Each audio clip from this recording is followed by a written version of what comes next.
Want to welcome everybody to the Goblin Grenade Podcast, episode 7. This episode is going to be called Bans and Stuff, because very recently, within the last day, Wizards has banned and unbanned 2 cards in Commander.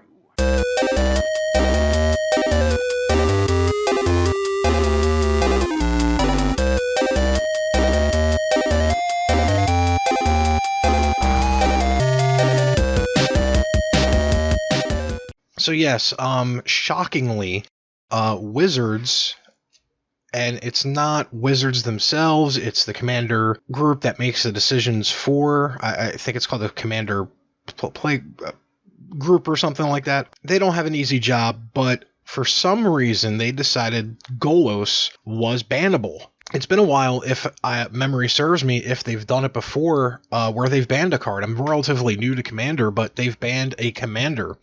Not just a card. Hull Breacher got banned not too long ago, but that's one of the cards that's in the 99 that's easily replaceable. But when you replace when you ban a commander, you have nullified that deck.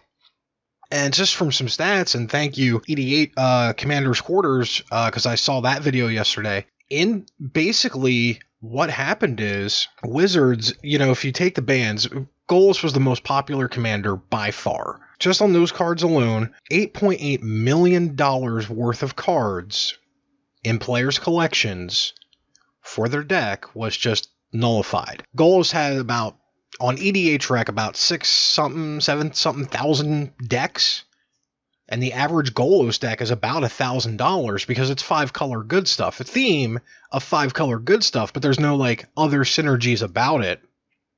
You just get to You just basically get to cast your best cards in all 5 colors as easily as you can, and this has definitely ticked off a bunch of players, and I don't get the decision from just banning Golos. I mean, I've never had a problem with Golos, and it brings up another point. Like a while ago, right before the big thing was, they put out a letter basically saying, wheels are problematic. We're also looking into Golos and Corvid and Chulane, and it's becoming a problem because they said no immediate action was taken, and flash forward a month or two later, by that time, Hull Breacher, a wheel, has been banned, and now Golos has been banned.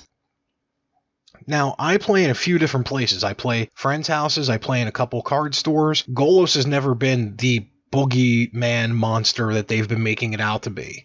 It's basically a fun deck to play, especially if you just got into Commander and you've got a bunch of modern and legacy and vintage cards. You can slam those sumbitches in, and sometimes they're tripped down memory lanes, and I don't agree with their assessment in the letter saying that you don't know which type of Golos deck you're going to get. Is it going to be a fair Golos deck or a competitive EDH deck? That's what the talk before the game is all about.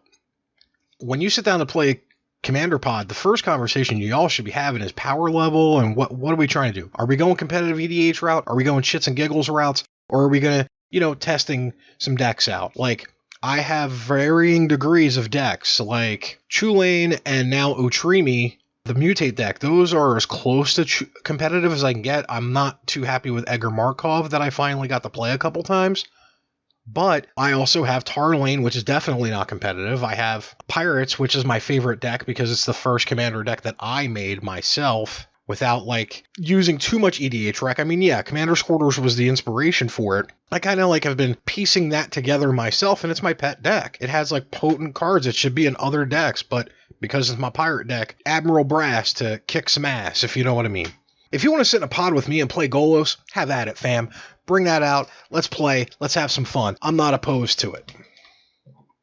There's only 2 reasonable replacements that they said, and they even said if you have a Golos deck, you can replace it with Kenrith. Kenrith is okay, but it kind of messes with the flow of the Golos deck to get your big dumb 5-color good stuff out. You have to kind of change a lot more of the deck than just the commander. And Commander's Quarters definitely said Joda is probably the easier slot to replace Golos with, only because it doesn't mess that much up. You don't have to change too much in the 99 other cards in the deck, but you still get to do the Golos-y type of thing that Joda kind of sort of does.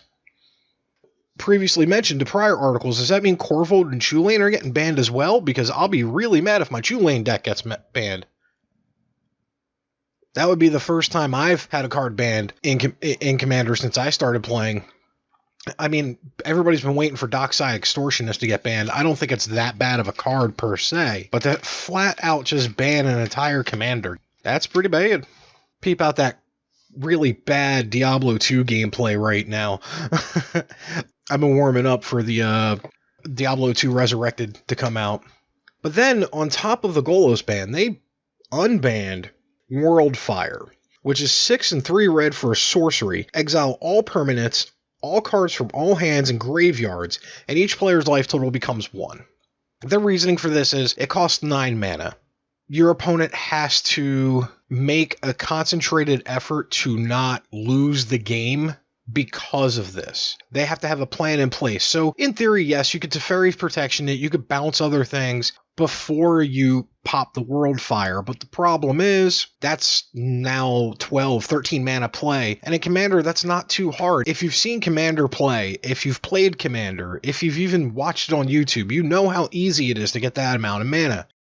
I don't think Worldfire is going to be that big of a problem, but it might come out. It might come and bite them in the ass later on down the line.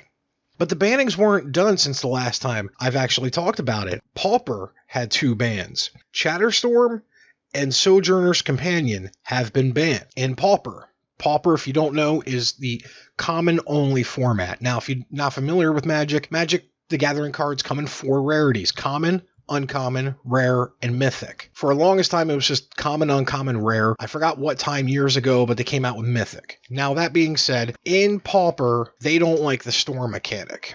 And I can see why. These cards have been banned in Pauper, and these are storm cards. On top of Chatterstorm, Empty the Warrens, which basically make like 2 1/1 goblins, Storm, Grape Shot, which is deal 1 damage to target, and Temporal Fissure, which I forgot to look at. What Storm does is you copy it for each spell that's been cast this turn prior to that spell. So if you've casted 10 spells and then cast a Grape Shot, you get to do 11 damage basically to anybody or anything. Or in Empty the Warrens, you get 22 1/1 goblins. Or, you know, Storm is always been a broken mechanic, and the design team has always said when it comes to like power level of new mechanics, they kind of refer to Storm as the don't do that anymore. So Chatterstorm, it's 1 green and 1 generic mana for sorcery to create a 1/1 squirrel token, and you copy it for each spell.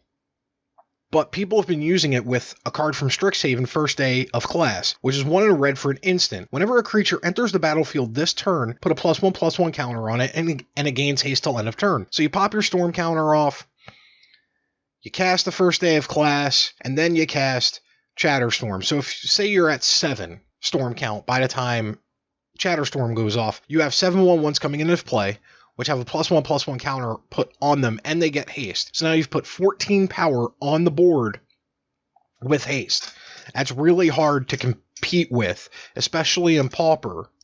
And Pauper is a fun format. I kind of like it whenever I get to play it. Pauper is just all commons, as I said before, but it literally goes through the entirety of Magic's history. From the first set, alpha, beta, all the way up to present day, you can use any cards, and there's a very limited ban list because it's commons. They're not super crazy powerful, but every now and again, Wizards has inadvertently made super crazy powerful common cards, especially the Storm cards.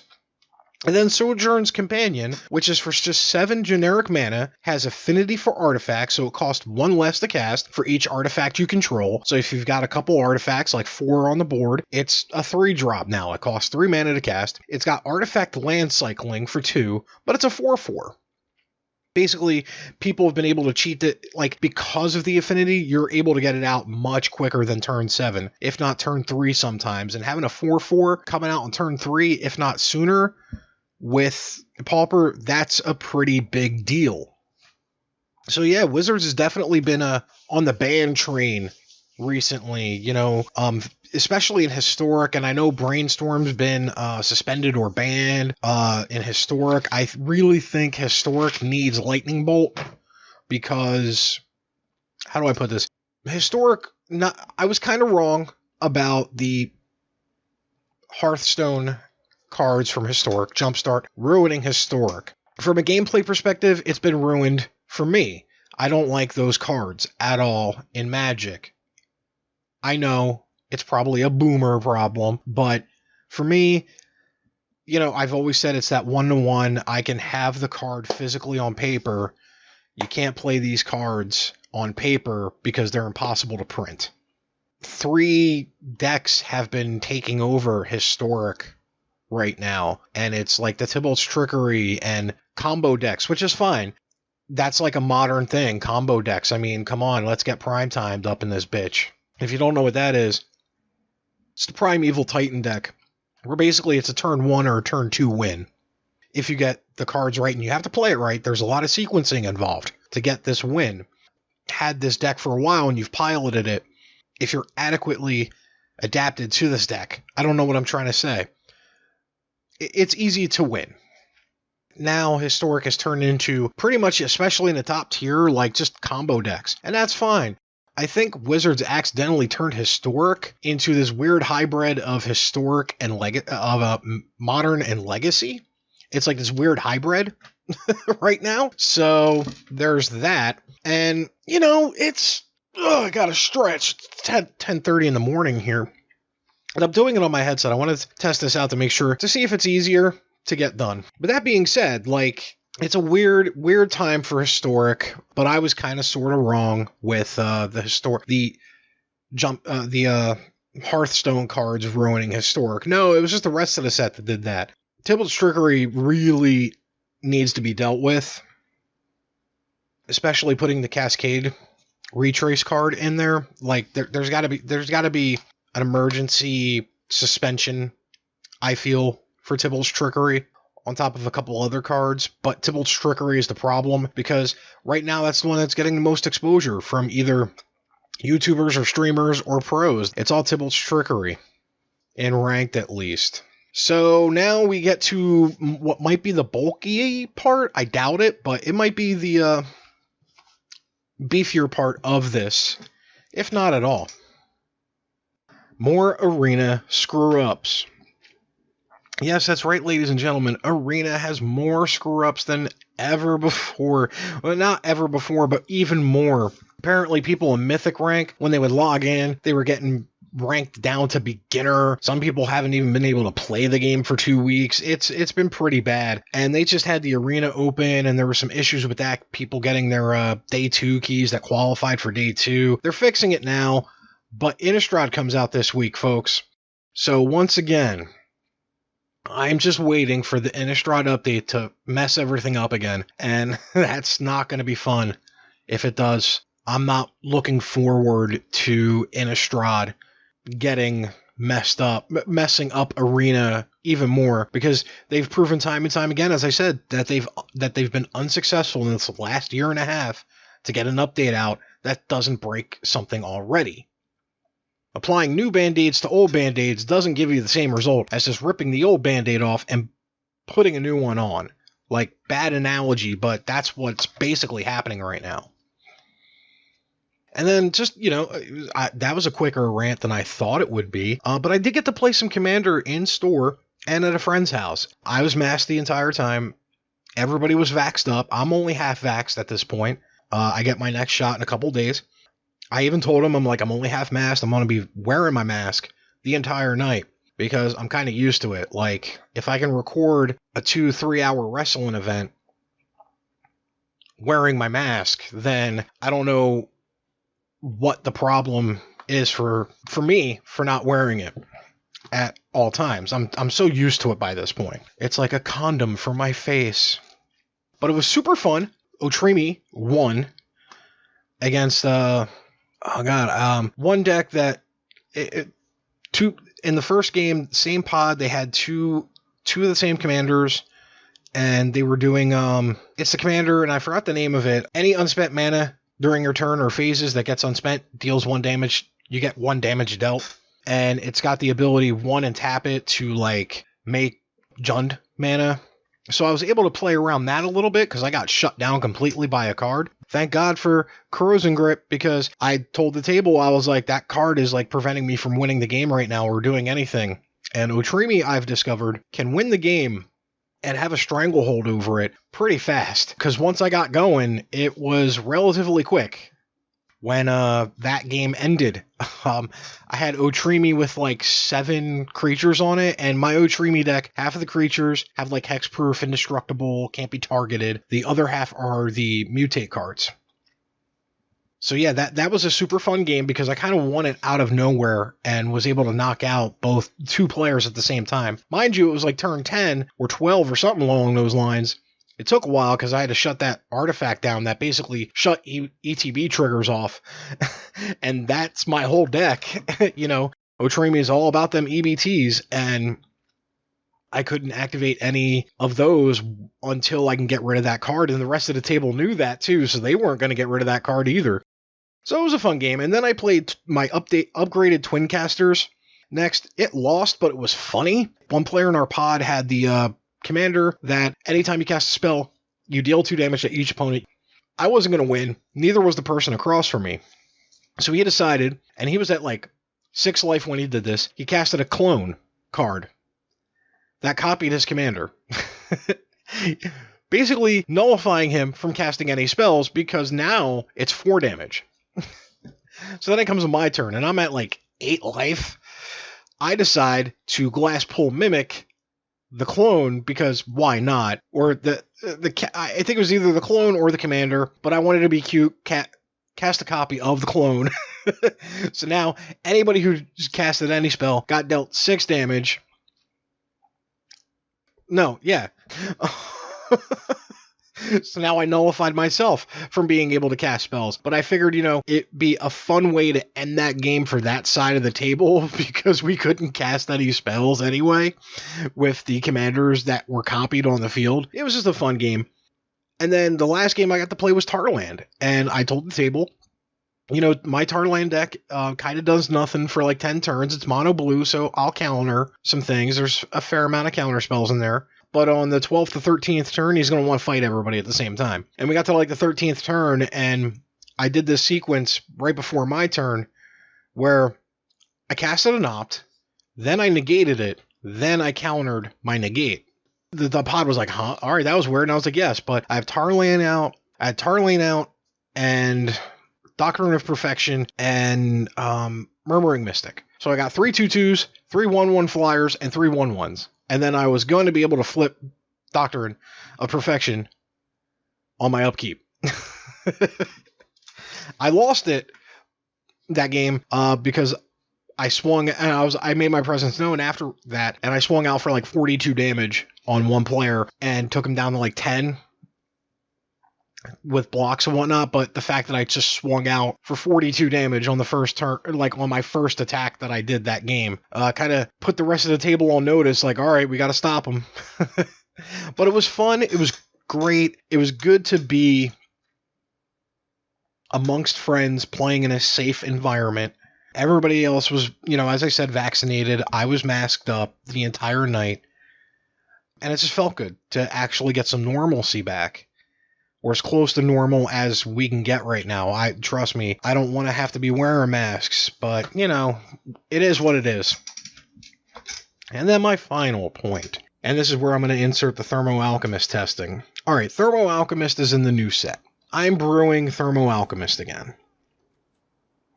I want to make Thermo Alchemist work. I loved Thermo Alchemist the last time it was in Standard. And if you don't know what Thermo Alchemist is, it's 1 and a red for like an 0/3 creature that you tap it and it deals 1 damage to target opponent or opponents. But if you cast an instant or sorcery, you get to untap it. So basically you get to do this chain gun type of effect. Machine gun, Thermo Machine Gun, or something like that it was called.